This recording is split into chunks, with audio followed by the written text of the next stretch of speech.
friends, and welcome back to my crafty space. My name is Crystal, and in today's video, we are going to be working on the last of my October daily foundation pages for 2020.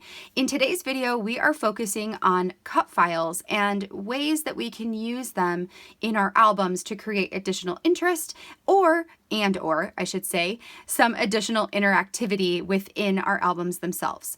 So my plan for today is to take you guys over to the computer. I use Silhouette software to cut out all of my cut files here at home. So I'm going to take you over into the Silhouette program to show you a couple of tips and tricks that I have for resizing, altering, and creating your own cut files using free vector images. Then I'm going to go off screen and get all of these cut files backed, maybe except for one. That way I can show you guys a couple of tips and tricks for backing cut files as well.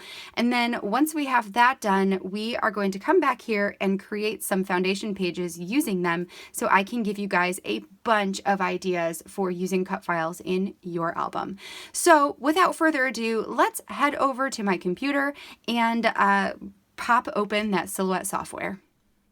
So over here inside of the Silhouette program here on the computer, I first want to open up one of the pre-existing cut files that I have.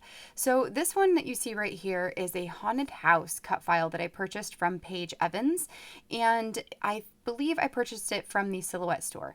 But as you see here, it is scaled to fit a 12 by 12 page, or a 12 by 12 scrapbook page. Now I am going to be working inside of a 4 by 4 album, so I need this to be significantly smaller than what it is. So what I'm going to do is simply click on it, and actually I kind of want to get rid of this background here. So I'm going to go over onto the right hand menu and click on this, make sure that I've got the page setup clicked on, and we're just going to click on the grids and show grid, and that way I can see exactly how many inches this is. So then I can grab the cut file here, and I want to shrink it down quite a bit. However, I also want it to be a little bit wider. So I am actually going to just reduce the size here and let it kind of warp how big or small it is. And let's see, we got 1, 2, 3, 4, 5, and some. Let's put it to maybe like 5 inches-ish. Nope, I want this to go up a bit. Okay. And then I also want this side to be pretty thick. So I am going to bring that out. So now we're at about 5 inches, maybe a little shy of. So maybe right around there. So it gives me a little bit of a warped house, but I think that's okay since this is a haunted house. It's supposed to be kind of wonky anyway. So then from here, I just would go ahead and send it to my Silhouette and have it cut that out. So that is what I did for the front of the house. Now, in order to get the back part of the house, what I did is I clicked on the haunted house here. Then I went up to Object and Release Compound Path. From there, I want to click on just the outside line, copy it, and paste it. And that is going to give me just the outline of the house itself. Now, I am going to go ahead and cut out 2 of these so that I can use these 2 pieces in order to create a pocket. And then this right here, I'm going to highlight all those pieces, go back up to Object, and make Compound Path. And that way I don't have to worry if I click on something and accidentally move a little piece in there. It'll just move the entire thing. So that is the haunted house file that you're going to see in a little bit. Let's go ahead and close out of that. So let's say that we want to create our own cut file. Let me give you an example. I want to create a shaker pocket out of a bottle. So what I did is I went on Google and I searched Halloween apothecary bottles, and I eventually found, and I made sure to put in either PNG or SVG, and then I found this one. So I am going to go ahead and expand this to as big as I want it to be. So right here we are right about 5 inches, and we'll say, you know what, let's make it maybe a little bit smaller than that. Sure, right there. And so now we've got the size the way that we want it. Next, I'm going to go to the right-hand side, click on this butterfly icon, and then hit Select Trace Area. Then I can draw a box around what I want to be selected. Since this is all black on white, it's going to select all the black part and color it in yellow. And then I want to trace only the outer edge because I don't care about the middle stuff. So then I can click on my picture and delete it. And now I have that bottle outline. So for this one, I did go ahead and print 2 of them. Just in case the bottle is not totally symmetrical, I will just copy one of the bottles and paste it. That gives me my second one. And with this one selected, I'm going to go up to Object and Mirror and flip horizontally. And that's going to go ahead and flip it so that it is mirrored. So that way they will lay on top of each other perfectly, just in case, you know, one side isn't the same as the other. So there is the bottle. Now let me show you one more that I created for today's projects. There are some more in here, but they follow basically the same formula. The last one I want to show you is this pumpkin. So again, I searched for a pumpkin outline PNG free on Google, and I eventually found this one, which I really liked. So what I want to do is make this roughly 4 inches, let's call it that. So about 4 inches tall and wide. And then we're going to click off of it. So we're going to do the same thing as before with Select Trace Area, draw the box around the pumpkin. It's going to light it up. This time I'm going to trace, just hit the trace button so that it gets both the insides and the outsides. Then I can delete my picture here, and this is what's going to cut out. But there are pieces in here that I don't want to be cut. So we're going to click on the file, go up to Object and Release Compound Path. Then I want to zoom way in so I can see in here, and I want to click on these little inside pieces and delete them out of here because I don't want them. I just want the outline. So we're going to get all of these, this middle one here, we'll leave that one because that's the back of the pumpkin, and now we're looking good. So I'm going to select all of the pieces, say Object, and Make Compound Path. So now this is one file that I can move. So what I want to do next is to go ahead and copy this, and I am going to paste it. Let's just start with this. We'll start with this one.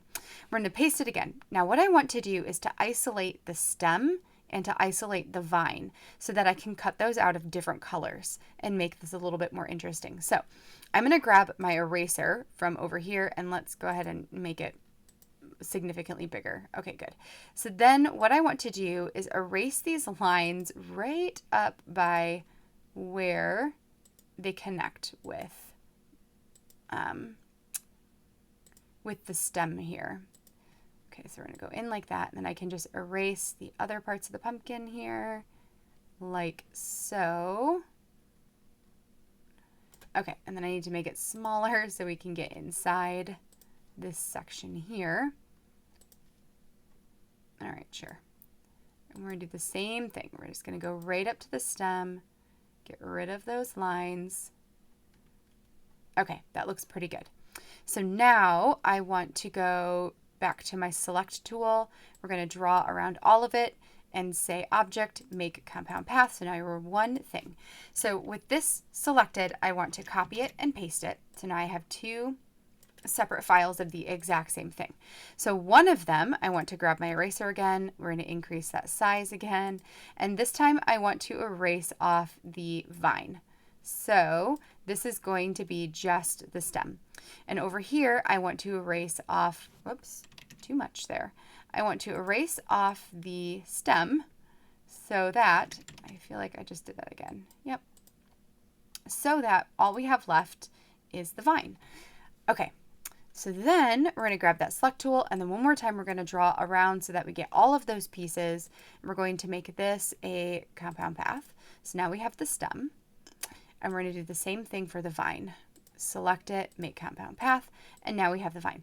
So what I can do here is I can, on my silhouette, I can cut the stem out of like a darker piece of cardstock, and I can cut the vine out of a green piece of cardstock and then layer everything on top. Okay, One more thing I want to do with the pumpkin, and that is to create the background. So we're going to select the outside of the pumpkin. Actually, we're going to select trace area, go around the pumpkin. Nope, that is a lie. Okay, I'm losing my mind here. Ignore everything I just said. We're going to click on the pumpkin, go up to Object, and Release Compound Path. Then we are going to click on only that outside line, copy it, and paste it. And then we can move that over to the side. And that is going to give us our background piece in order to make backing this thing way easier. So we will go ahead and make that a compound path again. And now we have our 4 pieces. So we have the outline. So this one, I should say the stem, I'm going to cut out in the darkest orange. The lines we're going to cut out in the second darkest orange. The inside portions is going to be the lightest orange, and then the stem is going to be out of green. So if I zoom back out, we can see all those pieces. So that is how I created the pumpkin cut file. So everything else that you're going to see me work with today was done in one of these same ways. Either I made it myself using a free online PNG, or I had the file already and I just needed to alter it a little bit in order to get it to fit inside my album. In the description for this video, I will link up all of the cut files that I purchased. That way, if you guys want to get your hands on them, you can as well. So I am going to go ahead and head off screen here and get all of those cut files backed so that you guys do not have to watch me do that. Once I have that done, I will meet you back over at my desk and we will go ahead and get these foundation pages completed. So I will see you guys in just a bit. So now that everything is backed and ready to go, we are just going to go ahead and jump straight into these pages for today.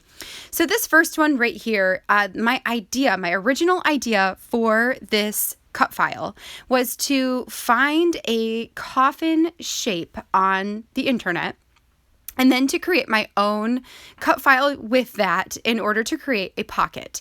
So what I want to do is create tags for each of our family members. So one for me, for Aaron, Isabella, and Jonah, and all of them to have a couple of different facts to do with Halloween on them. So I have things like name, age, costume, favorite scary movie, favorite Halloween candy, favorite Halloween tradition, and some space to fill those in. So I have one tag for each of us, and I wanted them to be this coffin shape and then to go inside of a pocket that can go on the inside cover of my first volume for this year. So what I did is I went on Google and I just searched for coffin outline. Now, any of the files that I made myself, I am going to go ahead and link up the image that I used, like a link to the image that I used, in case any of you want to do this as well. So I printed off a backing piece, and then I also printed off this little, what do I want to call that? Like a ledge? It's not a ledge. I can't think of what to call that. An outline? Yes, an outline. So then I added a little bit of vellum on the bottom using score tape. And then I also added the outline on top of all of it. And I just put a tiny bit of adhesive on the top and on the bottom, because what I want to do is actually go not off screen. I want to later go ahead and stitch the outline right on top so that everything is super duper secure. While I have that set to the side, I did go ahead and punch holes in each of those coffin tags. Now those I typed up using my We Are Memory Keepers typecast typewriter, and I will use that to add the text to these tags at the end of the season. Then I added an eyelet into each of the holes, and they are all 4 different. So I have 4 shades of orange right there. I tied it with some black and white twine, and then that is going to slip right inside of that vellum pocket area. I have this little tiny ephemera that says, I think it says boo to you. We'll find out when I turn it over. Yes, boo to you. And I'm adhering that onto the vellum piece using red line tape just to make sure it stays super secure on there. And then I will set that to the side in order to stitch it together later. This next one that I'm using, this is going to become a pocket. So this, if you guys skipped over the silhouette part, I actually showed how I altered this haunted house cut file here, which is from Paige Evans, and I will link that down below for you.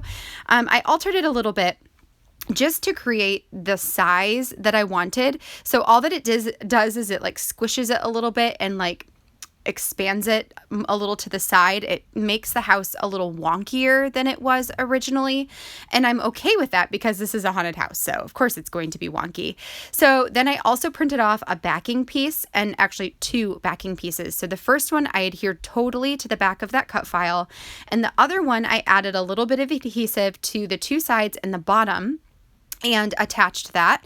And then I set that to the side because I'm also going to stitch around where that adhesive was. That haunted house is going to become a pocket. And from an earlier foundation page video, I created a tag booklet that said it had haunted house tags, and then it opened up to have pictures inside of it. That haunted house tag booklet is going to go inside of the haunted house pocket. So this one that I've been working on here is another cut file that I created myself. I searched online for an apothecary bottle, and I found this one that I could then bring into my Silhouette software, turn into a cut file. I cut it out of the black and white stripe, and then I also found a free printable file for Halloween apothecary bottle labels, and one of them said Witch's Brew. So I printed that on I printed that on acetate and cut that out so that I could attach it onto the bottle so it looks like a label, but I'm actually going to turn that into a pocket, a shaker pocket. And then just have it as a dangly embellishment in my album. While I was talking, I did pull over one of my stencils, and I chose to put that in this cut file video because you could essentially create that using a cut file. You could bring in a like a spider web PNG, cut that out of some paper, and then use the negative pieces as your stencil. I tried using some inks to stencil it up. I didn't really like how it turned out, so I'm actually going to try my jelly plate instead here in just a second. So these next ones are going to be, the first one was a movie reel. That was a cut file I got from Citrus Twist, I believe, and I want to say it was like $1. I will put that down below for you. That one I just cut out of regular cardstock. It's the creamy version of the add-on papers. So I cut it out of that, and my intention is to put the different movies that we watch in each of those little holes, except for whatever hole I actually add it into my album with. Then I did create another cut file. This one is a fall wreath from Paige Evans, and I sized it way down to fit into the circle of the reel, because what I'm going to do is back it with that black paper and add the wreath on there with a photo behind the wreath. So that's just going to become a spread about the fall and going to the apple orchard and stuff like that. The movie reel one I set to the side for now because I do have this vintage button that I want to add to the front of it, which I'll talk more about that when I do it a little bit later, because now we're moving on to the main event for today's video. So this is an idea that I can take literally 0 credit for. I was talking one day with my friend Kasha Gage, who I will link her Instagram down below. And if you are not following her, you should be, because she is like outrageously creative and innovative. And like, you guys, it is sick how crazy she is at some of this stuff. So I was talking to her about December Daily, and she told me about this idea she had to go to the Hallmark store and find one of those cards that when you open it up, it makes sounds or music or something like that. And she wants to do that in her December Daily album. And I was like, oh my gosh, that is genius. Like, I cannot wait to see you do this. So then flash forward a month or 2 later, and we're talking about October Daily and the things that I want to do in October Daily. And she told me, I can't even believe she told me that. She's like, you need to use my idea. You need to do the sound box. Like, do the sound box and try it. So with her full permission, I created this page, or I came up with the concept of this page to find a sound box from a Hallmark card that had a Halloween sound. I really wanted it to have like spooky haunted house creaking floors sounds, but I could not find a card that made those noises. So instead I found one that sings the Monster Mash song.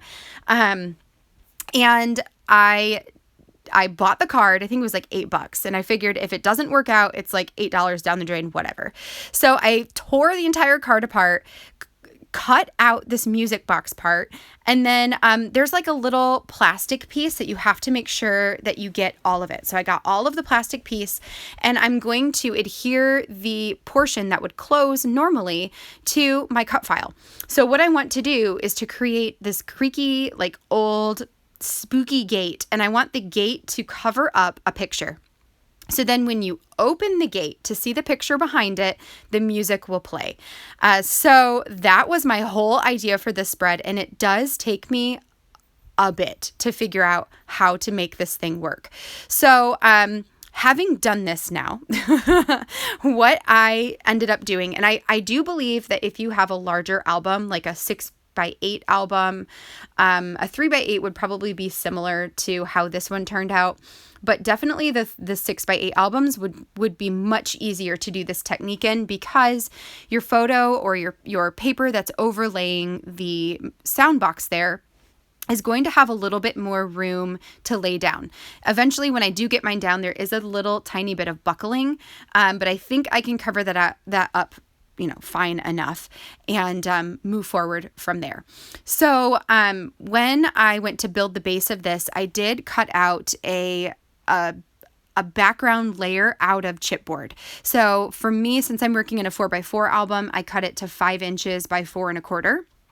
And then I went ahead and hole punched it. I actually hole punched this on the wrong side. So later on, I will fix that. And then I used some red line tape to adhere the sound box down onto that chipboard piece. And the reason I use red line tape is because I do not want this. It's a little bit heavy, the sound box piece, and I really didn't want it to fall off of the background. So I used red line tape to make sure that it would stay secure, and I'm going to do the same thing in order to put the top cover on as well. I just really want to make sure that it stays well and down. For the side where the little tug piece is, I added adhesive to the two sides of it, but just make sure that wherever that tug piece is, there's no tape there, because you don't want that part to be stuck down. Here's where you can see a little bit of that buckling. I'm hoping, because this is not going to be the final piece of what goes on top, I'm actually going to add a photo here instead. And I have to decide, I might try both. I might try printing it on just regular photo paper. And I also thought about printing the photo on like canvas paper or on fabric paper, because fabric and canvas has a little bit of stretch to it. So it might be better with that buckling issue. But I might also just try it with photo paper and see what happens. So when we get to the day that I actually finish assembling this thing, then we'll figure it out together at that point. So I have that portion done, and the top is on there. Next, I need to make the portions that are going to flip. So I discovered that because my cut file is pretty, I don't want to say fragile, but it is delicate, right? Which, by the way, the gate that you see here is, again, just another free file that I found. When I search on Google, I just search for I would use keywords like creepy gate PNG free, creepy gate SVG free, like all of these different files to see if I can find something that is the style I like. And then I can just save that file to my computer, pull it into Silhouette, and create my own. So that's where this gate came from. It was just a free file, and I made my own cut file out of it. So then what I did is I cut a piece of chipboard at like 1/2 inch by 4 1/4. So I wanted it to go all the way up the two sides of this page. And I figured that if I did it on both sides, it might look a little bit like a longer gate post. And I was okay with that. I was okay with it looking like that. So then when I go to add the gate on here, I'm actually going to adjust it up a little bit. And that's because when I pull over the album, so I will hole punch this thing. And then when I put it in the album and double check, like, okay, what is this going to do with the what I want to call those rings. If I put the gate all the way at the bottom, it would definitely have interfered with the rings. It would have warped it or something. So I end up putting it a little bit higher, which gives me a tiny bit of room at the bottom to add some embellishments, and that's fine with me. So then I also pulled out some sticker paper just to finish the inside of those posts. So that's how they are both totally white on the inside. Here's where I'm going to test it on the rings just to make sure, like, where is this going to work and is it going to interfere? So there's a lot. This was a lot to figure out, but you guys, I get this to work and I just can't even tell you how excited I was when I got this to work. I think I jumped up and down and like immediately sent Kasha a video and showed her like, this works, it works. So I was so excited. So there's where you can see I have this piece of chipboard that says, I think it says from regions unknown. I can't really see it right this second, but I felt like that was a good sentiment to put with like a creepy gate. Now what this is going to be is, I feel like it was going to be pictures of some monster cookies that we're making, which is why the monster mash sound makes sense. So for now, I'm going to set it to the side because the rest of it, I need to like do some painting and things that are going to be super messy. So in the meantime, I'm going to work on my next page. So this one right here is the pumpkin file that I showed you guys in the tutorial at the beginning. So you can see now I printed this in different color oranges. And then what I did is I drew myself a pumpkin as if I had cut off the top of the pumpkin and we were going to carve it out from the inside. So I created this jagged line.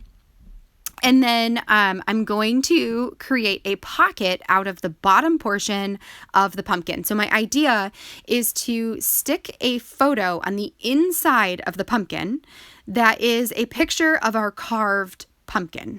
So with the top, I'm going to add it to a piece of cardstock and then make it interactive so that it sits in there, and I will just write on the piece of cardstock like what size picture this needs to be, and I will attach it with the smallest piece of adhesive so that it will come off and be totally fine.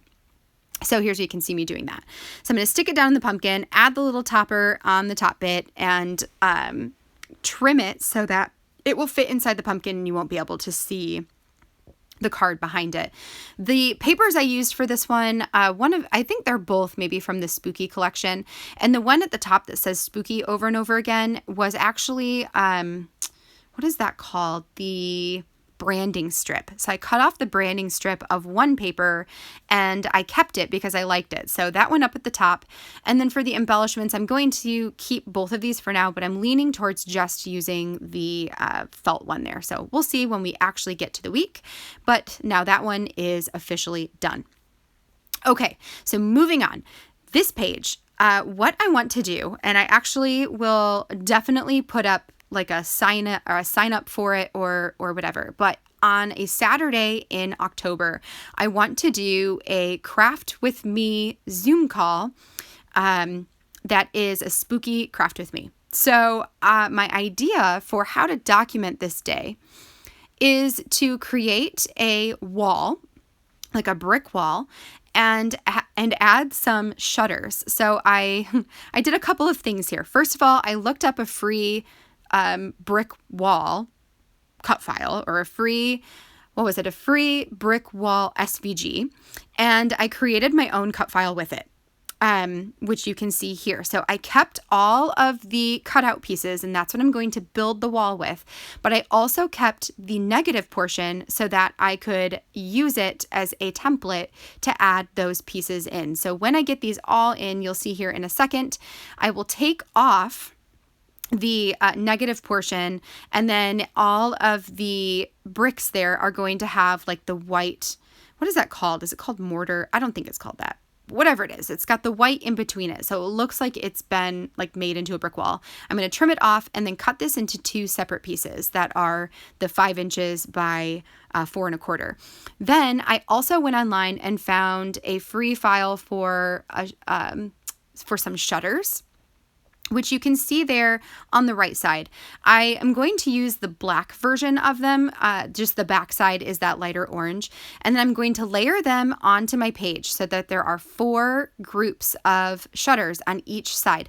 Then I want to put photos behind the shutters. So you would then peel open the shutters to look at the photo underneath like that. And then they would fold back down. So I probably will just stitch down the outside of those shutters and call that good. So for now, now I'm going to hole punch this so we know where the hole punches are, and then we'll set that aside, and when we get to this day in the week, we will figure out the rest from there. But that is essentially what this page is going to be about, and also, kind of how I intend to put it together in the future. So now we're going to go ahead and grab all of those things that needed to be stitched and get that done. So the first one is going to be this apothecary bottle. So I sew around all of it except for the bottom.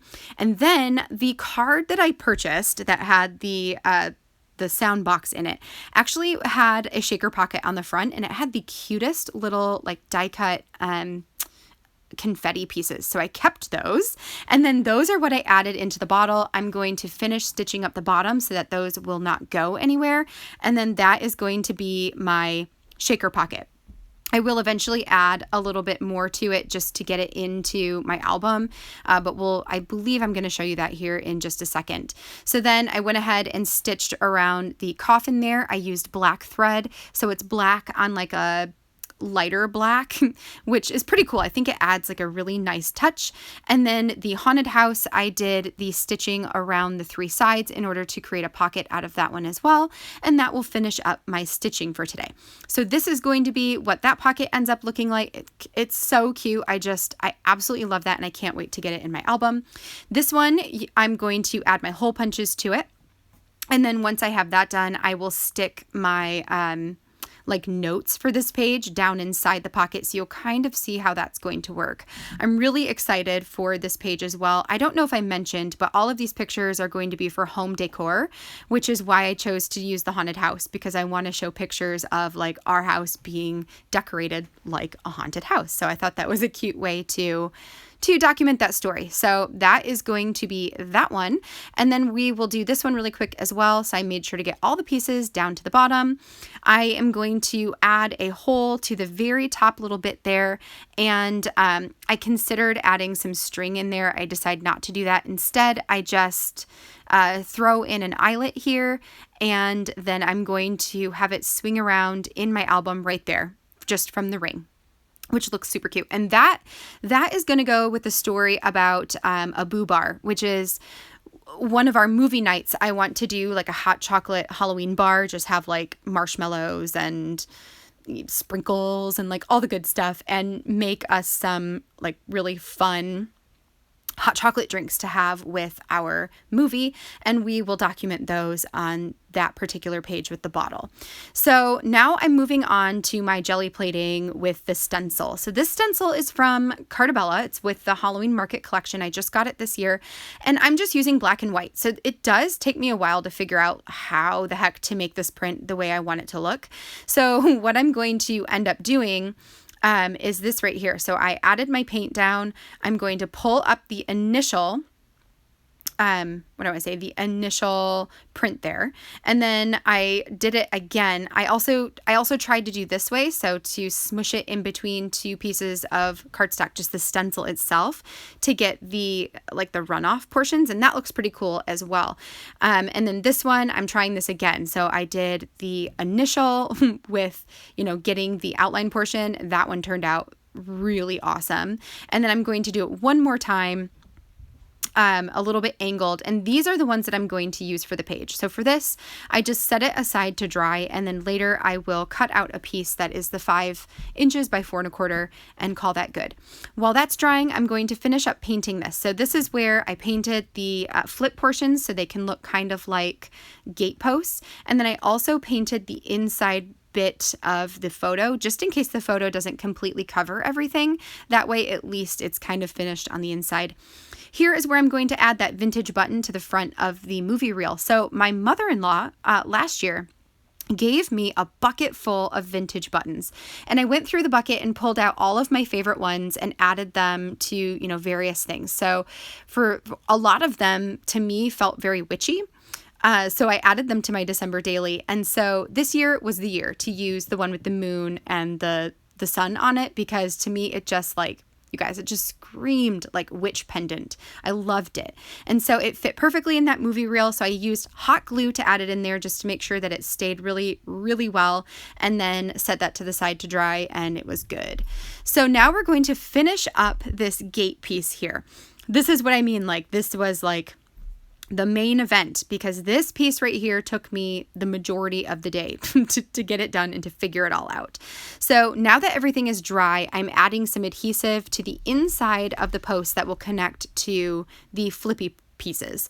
And I'm also adding red line tape, since, you know, it's being adhered to acrylic paint on top of chipboard, and then that way I know it's super secure. I also will say, I don't think I said this earlier, but the reason I chose to use the larger flip portions, the taller pieces, is because the actual like sound box piece needed something a little bit more substantial to be able to pull the trigger in order to make the music sound. So I decided to use the chipboard on the one side, and since it's a gate post, I wanted it to be even on both sides. So then I have this skull cut file. This is from a digital kit that I had last year, and I added that to one gate post. I have some sticky like Velcro dots that I added to the back side of the skeleton there. And that's going to make sure that the gate won't actually sound unless it is opened from the skull. So we're going to go ahead and slow back down. I'm going to show you guys how this works in real life so you can hear it. And then once we do that, we will go ahead and close out. All right, friends, so before we close out for this video, let me show you guys how this gate actually works. A slowed down version so you can actually hear the sound box. So when I peel open the gate here, and that's where that little piece of Velcro is, and I open it,